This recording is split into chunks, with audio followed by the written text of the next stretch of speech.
Voyager en van au Brésil, découvrir cet immense pays le long de ses routes, se laisser porter par nos envies et vivre l'instant présent. C'était notre rêve et on était en train de le réaliser. On s'est donné 3 mois pour aménager un combi au Brésil et traverser une partie de ce pays. Dans cette vidéo, tu vas voir que ce voyage n'est pas de tout repos. Entre des kilomètres de pistes presque inondées, un problème mécanique sur notre van qui nous pousse à prendre une décision qui pourrait finir notre voyage et un départ de feu dans notre combi. On a eu un départ de feu dans le van. On a commencé à sentir la fumée à l'intérieur du combi. On va te montrer la réalité de ce voyage, ses rencontres, mais aussi ses difficultés. Alors pose-toi tranquillement et profite bien de cette vidéo.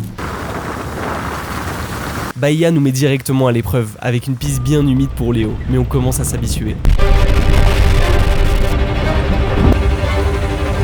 Du coup maintenant on a 50 km de piste, et là on s'est engagé dedans, et il a plu cette nuit, donc il y a pas mal de gadou. En fait on n'a pas le choix, on peut pas faire demi-tour. Il y a des passages qui sont un peu plus difficiles que d'autres. Il y a les passages gadouilleux, en fait il faut pas s'arrêter, il faut y aller en one shot.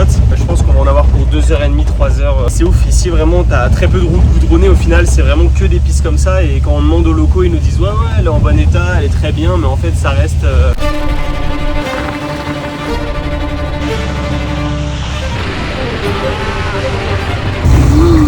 Ça rentre même dans le van. Malgré que Léo ne soit pas un 4x4, il s'en sort bien. Les combis sont réputés comme les coccinelles pour être plutôt bons sur piste. Ce ne sont pas des tractions mais des propulsions. Ce sont les roues arrière qui entraînent le véhicule et ça aide beaucoup ici. Je comprends mieux pourquoi tout le monde a ces petits monstres. Voilà,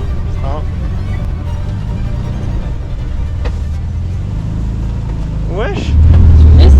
Ah ouais, on est en train de déraper tout fait là. Ah, je sais pas comment ça se voyait, comment on dérapait. Et nos pneus ils sont pas du tout faits pour, donc là on était vraiment dans une partie en plus un peu en montée. On est parti complètement de travers. Et si je m'arrêtais, on n'aurait pas réussi à remonter la pente en fait. Regarde l'état du van. On s'est arrêté dans un petit village là pour prendre de l'eau. Mais waouh! J'espère que ça va le faire, hein. J'espère qu'on va y arriver. Et en fait on glisse totalement, genre je suis à 2 doigts de perdre le contrôle, donc je remets à chaque fois des coups dans tous les sens. C'est ça, hein, c'est l'aventure. Moi ça va, moi j'aime bien. T'es en dépression? J'aime pas, ça me stresse. Je crois qu'on s'est aventuré dans les routes de l'extrême là. Ça se trouve on va mettre des heures et des heures et des heures. D'ailleurs j'ai de la boue sur le visage, j'avais même pas vu. No choice, il faut qu'on traverse cette route. Sur Mike.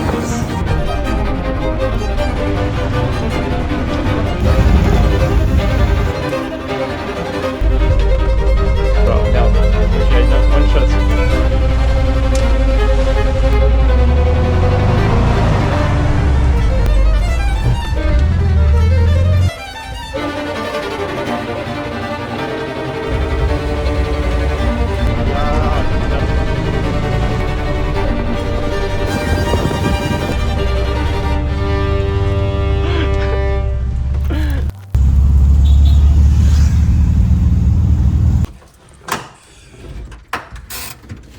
Hop. On vient d'arriver dans la ville de Arraial da Ajuda, je crois. Et là, il faut absolument qu'on nettoie le combi avant de l'emmener chez le mécanicien parce que là, il est vraiment dans un sale état.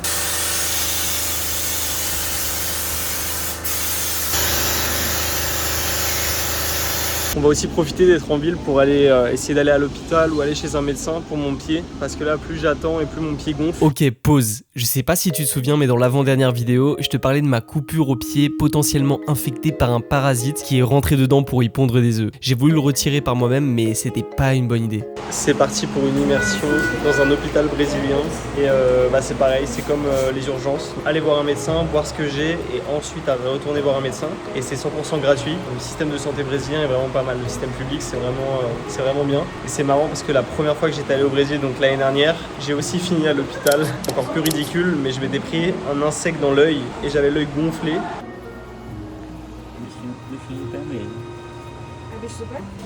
En gros, c'est une pommade antibiotique. Bon, pour tous ceux qui s'inquiétaient pour mon pied dans la dernière vidéo, je vais mieux, je vous rassure, vive l'hôpital brésilien.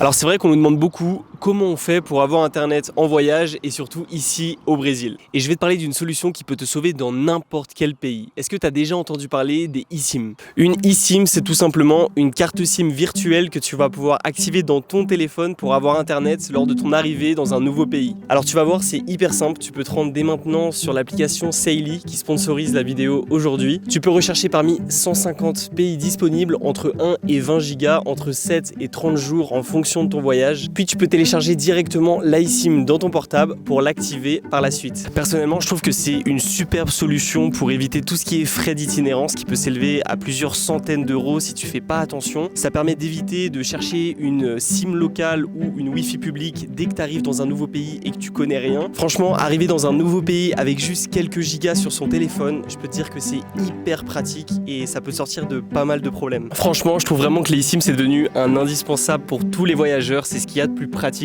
Alors je pense que ça peut vraiment t'intéresser, toi qui regardes cette vidéo. Je t'ai mis un lien dans la description, donc n'hésite pas à aller découvrir et télécharger l'application Saily et à aller jeter un coup d'œil à leur offre. Il y a plein de pays comme je t'ai dit, donc n'hésite pas à voir si ça correspond à un de tes voyages. Et je les remercie d'avoir sponsorisé cette vidéo. Bon, moi je pense que je vais aller me baigner, il fait chaud là.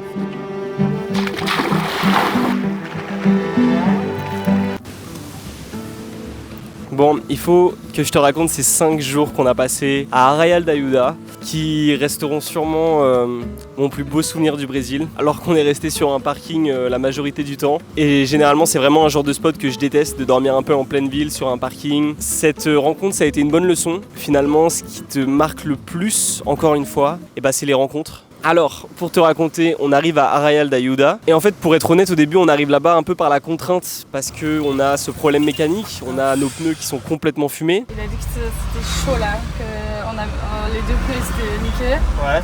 Et qu'il fallait qu'on fasse les pneus, qu'on fasse un alignement et qu'on remplace une pièce parce qu'il dit que si c'est arrivé, c'est qu'il y a une pièce qui est cassée. Ça va peut-être être un peu plus chiant que prévu.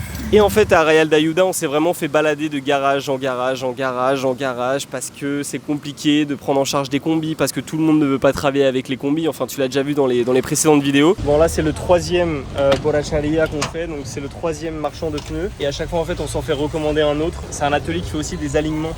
Donc je pense que c'est ce qu'on va avoir besoin, un alignement, parallélisme des roues. Donc là il ferme dans 20 minutes mais on a été demandé quand même voir ce qu'il pouvait faire. Mais en fait dès que tu es dans une ville un peu plus petite, c'est compliqué de faire réparer son combi. J'aurais pensé que c'était l'inverse, mais en fait c'est plus dans les grandes villes, Belo Horizonte, Sao Paulo, Rio, il n'y a pas vraiment de problème. En fait c'est un peu compliqué comme fonctionnement mais c'est des spécialistes en fait. Donc il faut trouver le spécialiste de la suspension du combi.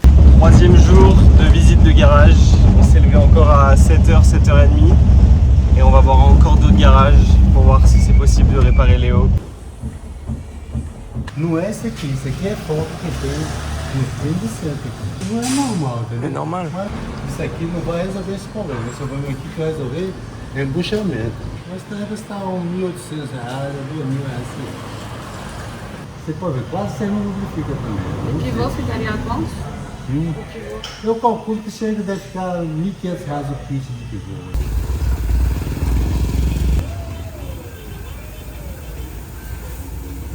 Ce matin on a bien fait d'aller voir ce garagiste parce que c'était un spécialiste combi et coccinelle. En gros il nous expliquait que ça devient de plus en plus compliqué de réparer les combis et les coccinelles parce que les jeunes mécaniciens ils connaissent pas et c'est des vieilles machines.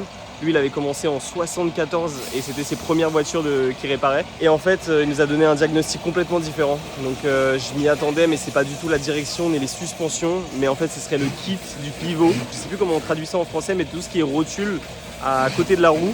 Et ça c'est complètement, c'est ça où il y a un jeu et c'est ça en fait qui agit sur l'angle de la roue et c'est ça qui creuse le pneu. D'un côté c'est une bonne nouvelle parce que du coup on sait quelle est la bonne réparation à faire, mais de l'autre c'est que c'est très compliqué. Ça coûte très cher et il n'y a pas beaucoup de gens qui veulent réparer ça. Donc d'un côté on est un peu bloqué, ce serait une bonne semaine de réparation et on n'a pas le temps. Technique un peu du bled, on va changer les pneus pour user la partie qui n'est pas usée. Et comme ça on se dit qu'on va pouvoir bien rentrer sans que les pneus explosent. On lui a demandé, il nous a dit que c'était bien de faire ça et quand on rentrera, quand on sera à Sao Paulo ou Cunha, on pourra plus prendre le temps de réparer ça. Mais là en fait on n'a pas le temps.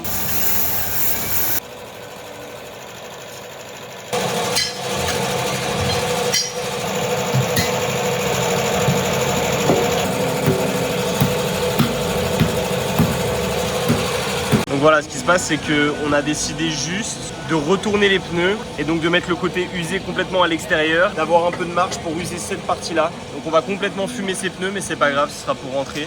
On a demandé si c'était pas très grave, mais tout le monde nous a dit qu'on pouvait faire ça. Donc voilà, technique de secours, on n'a pas le choix, mais ça nous permettra d'avancer. Au début, on devait pas rester même une seule nuit à Arraial de Ayuda, mais finalement, on est resté une nuit de plus par la contrainte, parce qu'on avait un rendez-vous garage. Puis en fait, on s'est retrouvé à rester finalement 5 jours, et parce qu'en fait, on n'arrivait pas à partir quoi. C'était vraiment trop chouette. On a rencontré vraiment une famille là-bas. Directement, dès qu'on est arrivé, on s'est fait super bien accueillir. Vraiment la chaleur brésilienne, l'hospitalité brésilienne. Bon, on vient de se trouver un spot sur le parking de Arraial de Ayuda et je crois que c'est la première fois qu'on voit autant de combis. Trop sympa, tout le monde nous a accueillis direct. On a dit hey, bienvenue, ils ont vite trouvé vers nous. Il y a au moins 6-7 combis, il y en a plein. Famille, quoi, et il y en a qui sont là depuis 3 mois. Ouais, 3 mois au même endroit. Mais je crois que c'est vraiment hyper sympa comme spot sur ce regroupement. En fait, ça s'appelle vraiment genre motorhome, je sais pas quoi. Ah, ici? Ouais. Et c'est gratuit? Ouais, c'est pour les gens qui ont il y a de l'eau là, il y a des toilettes. C'est incroyable. Là, ils ont directement voulu nous faire visiter leur combi et tout. En fait, ça qui est marrant quand tu voyages en combi, c'est que à chaque fois, le combi c'est hyper personnalisé, donc c'est hyper personnel par rapport aux voyageurs. Et donc chaque combi est différent, aucun combi n'est pareil. Et à chaque fois, t'es là, tu visites les combis des autres en mode ouais, ok, toi t'as fait comme ça. Ah ouais, pas mal. Genre lui carrément, il avait ouvert le toit, il avait une clim dans son combi, ça c'était incroyable. On a vraiment rencontré une famille avec plein de personnes qui avaient des histoires complètement différentes, qui venaient d'endroits différents, qui avaient des âges différents. On avait des soixantenaires, des trentenaires, nous on était les plus jeunes, des quarantenaires. On a passé plein de temps à faire de la musique, à discuter, qu'il y avait certains d'entre eux qui étaient musiciens professionnels.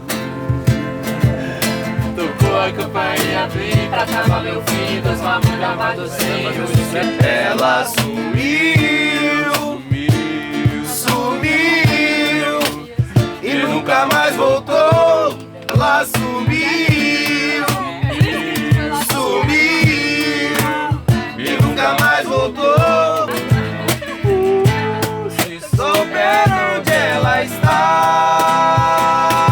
me diga. Sumiu e nunca mais voltou.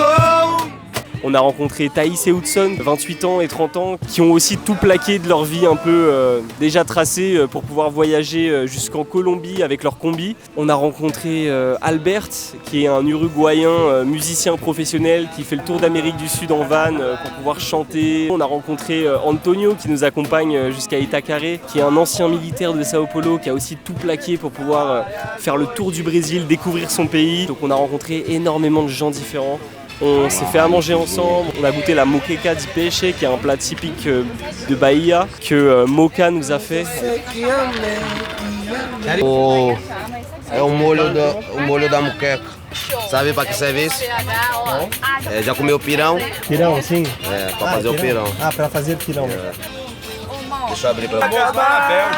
O morro foi feito de samba, no samba pra gente sambar. Ela é experiente, mas é pra tanto. Ela é muito madura. Fiz as compras! Pra quem disse que sim! D'ailleurs, j'ai fait ma première interview en portugais avec Hudson et Thaïs. Eux aussi ont une chaîne YouTube, donc d'ailleurs si tu veux y aller, je te mets le lien en description. Le portugais ça va quand même, j'ai plutôt pas mal progressé et c'est surtout grâce à eux parce que pendant 5 jours c'était que du portugais et j'ai pu vraiment apprendre plein d'expressions, plein de mots, au fur et à mesure avoir l'oreille qui se détend et réussir à comprendre chaque phrase, chaque expression. Et en fait tous les soirs on était à la recherche de bars ou d'endroits pour jouer de la musique, pour chanter ensemble. Chacun savait jouer un instrument, en fait ça me paraissait fou. Chacun avait le rythme et connaissait des paroles d'une certaine musique. On était vraiment tous en connexion, c'était vraiment trop bien.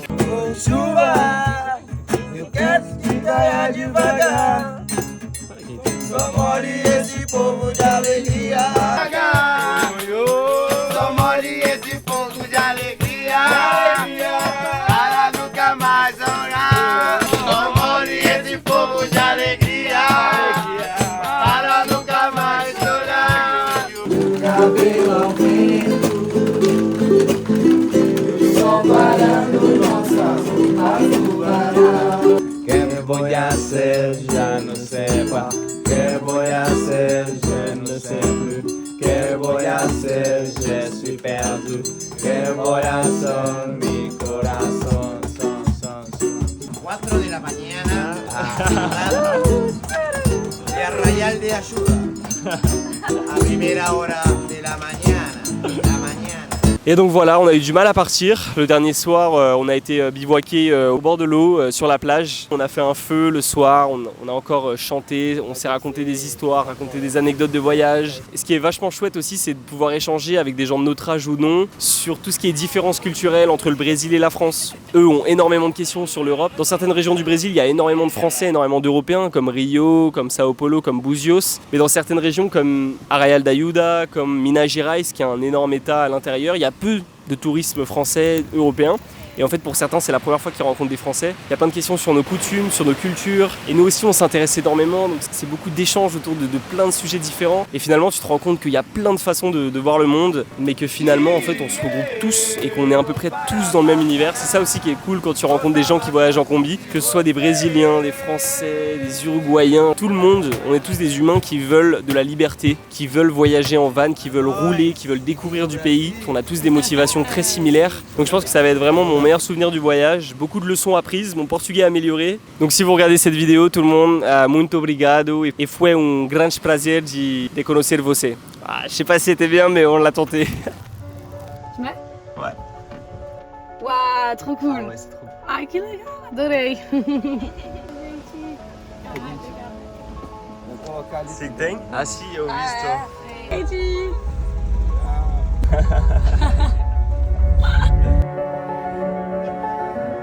Les adieux avec tout le groupe n'ont pas été faciles, mais on devait partir après ces 5 jours ensemble à chanter, danser, manger et partager. C'était une de nos meilleures rencontres en voyage et on le savait. Ça allait rester gravé en nous à jamais.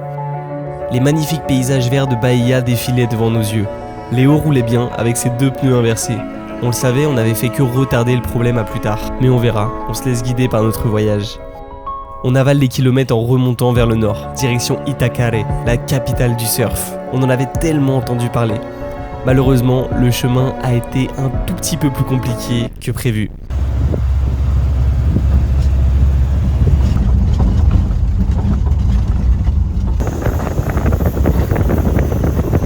Là, on a fait un peu n'importe quoi. Du coup, on était en plein sur la route entre Arraial da Ajuda et Itacaré, notre destination.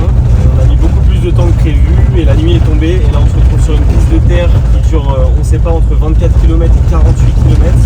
Sur Google Maps c'était pas indiqué, mais il y a marqué qu'en 1 heure on allait rejoindre Itacaré, sauf que si c'est vraiment de la piste jusqu'au bout comme ça, on va mettre beaucoup plus de temps et en plus c'est pas super conseillé de rouler de nuit, là parce qu'on voit pas très bien la route, ça peut être un peu dangereux et tout. Donc on a déconné de faire ça. En fait, il y avait 2 routes, c'est ça qui est trop chiant et frustrant. Il y avait une autre route qui passait par la ville et le GPS nous avait passé par celle-ci quoi. Il n'y a même pas de réseau, on a nos pneus qui sont un peu pas ouf. Ouais, franchement c'est un peu stressant honnêtement. C'est notre faute. Ouais, c'est notre faute. Hop, bien arrivé.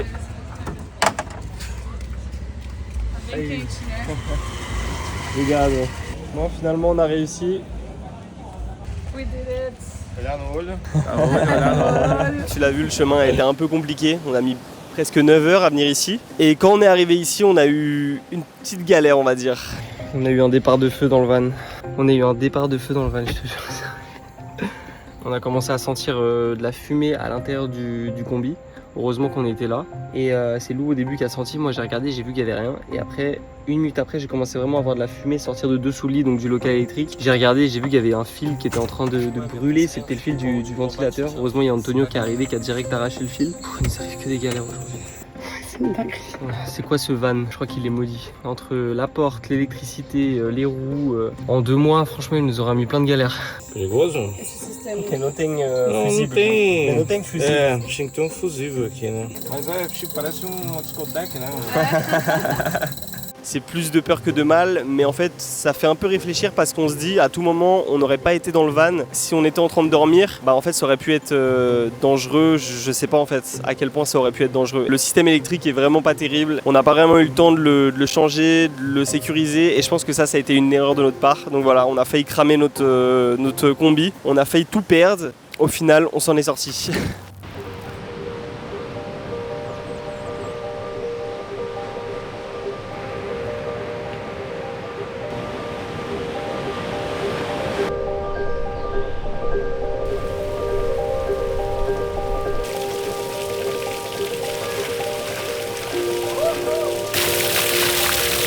Réveil à 7h du matin sur ce spot incroyable de la plage de Tirijouka. Il n'y a pas grand monde, il n'y a presque personne. On a presque la plage pour nous tout seuls, il y a quelques surfeurs qui prennent les premières vagues de la journée. L'ambiance ici est tellement tranquille, vraiment incroyable. Franchement ici c'est un super spot. D'un côté, t'as plein de petits hostels, de petites chambres, de petites posadas qui sont spécialement créées pour les surfeurs. Donc ça veut dire qu'ils peuvent être vraiment juste au pied de l'eau. C'est des maisons un peu construites en bois, un peu les unes sur les autres. Ça donne une architecture vraiment magnifique. J'adore les prendre en photo et les filmer. Et d'un autre côté, t'as quelques bars, mais vraiment deux ou trois. Et t'as quelques places pour des voitures et nous on s'est placé ici. Il y a plein d'autres combis. Il y a une famille qui voyage en combi, qui vend de l'artisanat. Il y a 2 meufs qui voyagent ensemble, qui viennent de Sao Paulo. On est toujours avec Antonio qui nous suit depuis Arraial d'Ayuda. Enfin, c'est vraiment trop cool comment les rencontres se font. Elles sont tellement naturellement et en fait on peut vraiment, c'est que de l'improvisation. On peut rien prévoir. Antonio part. Ciao. Ciao, James. Ciao. Bisous. Trop triste. Ah, c'était vraiment notre petit papa. Alors Itacaré aujourd'hui c'est un village qui est très connu au Brésil, un village essentiellement pour le surf, un village quand même assez touristique mais qui garde son aspect local et ça j'aime beaucoup. Ça me rappelle carrément Imsoane au Maroc en fait. Itacaré ça n'a pas toujours été un village de surf, à l'époque c'était juste un village de pêche. Aujourd'hui il y a 17 000 habitants à Itacaré, ce qui n'est pas non plus énorme. Et Itacaré pendant longtemps ça a été un village qui vivait essentiellement de la production de cacao. Ici en fait il y a une situation géographique particulière, c'est que tu as la forêt atlantique, on l'appelle la Mata Atlantica, une forêt vraiment très dense, un peu comme la forêt amazonienne finalement, mais différente avec d'autres espèces de végétaux qui finalement poussent jusqu'au bout de l'océan sur des falaises, ce qui offre énormément d'ombre et le cacao a besoin d'ombre. Le cacao c'est un petit arbre qui pousse en dessous de cette canopée et qui a besoin d'ombre pour pousser, qui ne peut pas pousser en plein soleil et finalement c'était un village qui était peu connu parce que très peu relié à d'autres grandes villes. D'ailleurs encore aujourd'hui tu peux le voir que des fois c'est un peu compliqué de naviguer dans le Brésil parce qu'il y a des pistes dans tous les sens et c'est pas tout le temps des routes de goudron. Alors à l'époque ça devait être encore pire et pendant la saison des pluies c'est encore plus compliqué. Itacaré ça a aussi été un village de pirates. Il y a des petites légendes comme quoi il y aurait des trésors postés ici, mais c'est vrai que c'est parfait parce que c'était des endroits parfaits pour pouvoir cacher des bateaux pirates. Il y a énormément de plages, de criques, d'endroits un peu pour rentrer dans la terre, il y avait la forêt pour se cacher. Donc en vrai je comprends parfaitement que ce soit un repère de pirates. Franchement c'est un bonheur d'être ici. On pense rester quand même un bon bout de temps. Itacaré pour l'instant c'est vraiment une très bonne découverte. Et le surf dans tout ça, qu'est-ce que ça en dit? On est là pour ça quand même. Pour les premiers jours, on décide d'aller se louer une planche pour 10 € la journée et d'aller tester notre niveau. C'est catastrophique. On est bien plus nul qu'on le pense. Ça va faire plus de 2 ans que l'on n'est pas monté sur une planche et il va falloir qu'on réapprenne les bases. Mais on est têtu et on veut pas prendre de cours. Alors on décide d'accrocher nos planches sur les hauts, c'est quand même hyper stylé de faire ça. Et on part direction Jeribocaçu, la plus belle plage de la région, pour prendre notre revanche.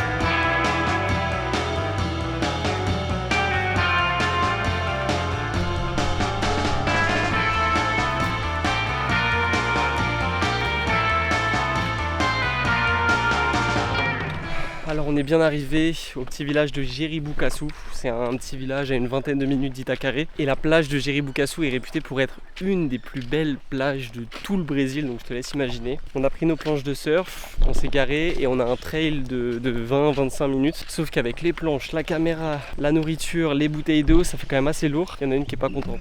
Et surtout j'espère qu'on pourra bien surfer là-bas, il n'y aura pas des trop grosses vagues comme à Itacaré, parce que sinon on les aura un peu portés pour rien quoi.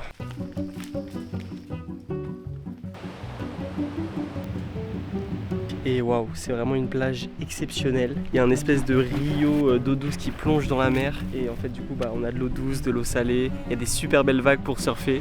Donc on va passer toute la journée ici à s'entraîner, à développer nos skills de surf. Et il faut qu'on s'entraîne, il faut qu'on devienne meilleur.